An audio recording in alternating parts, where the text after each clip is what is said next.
আমি শপথ করিতেছি যে কোটা সংস্কার ছাত্রদের যৌক্তিক আন্দোলন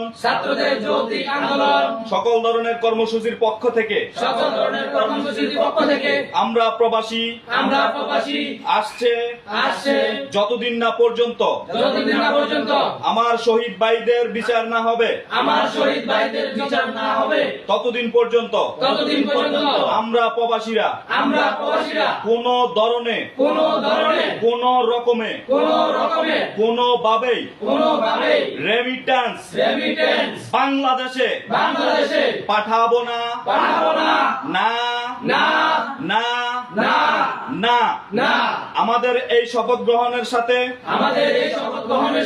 যারা একমত আছেন ভিডিওটার সাথে একটা ডুয়েট এবং শেয়ারের মাধ্যমে সাথে থাকুন। Likey